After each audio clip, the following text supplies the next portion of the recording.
زدنی علما.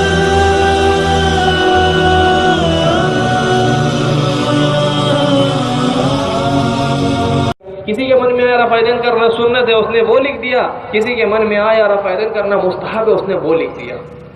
تو جو دنیا کو اتحاد کی دعوت دینے والے ہیں وہ خود ایک مسئلے پہ متحد نہیں ہے، ایک جگہ جمع نہیں ہے، جس کے من میں جو آتا ہے وہ لکھتا ہے. اب دیکھیں کتاب ہے فتاوی علماء حدیث، اس کے اندر لکھا ہے کہ سجدے کا رفع یدین کرنا سنت ہے، یہ حدیث منسوخ نہیں ہے، اور اس پہ عمل کو جتنی جگہ پہ تم کرتے ہو اتنی جگہ کی دلیل تم دو، اور جتنی جگہ نہیں کرتے اس کی بھی دلیل دو، اور میں جتنی جگہ نہیں کرتا اس کی بھی دوں گا اور کرنے کی دوں گا. سمجھے آپ بات کو؟ تو جو لوگ ہمارے محلے میں ہمارے ایریا میں جو اس طرح کی باتیں کرتے ہیں وہ لوگ 4 رکعت والی نمازوں میں 10 جگہ پر رفع یدین کرتے ہیں اور 18 جگہ پر نہیں کرتے.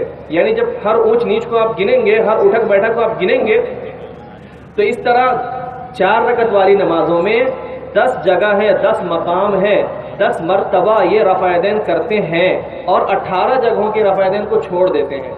ٹھیک ہے، کرنے کی حدیثیں بہت ساری جگہ کی ہے، چھوڑنے کی بھی ہے.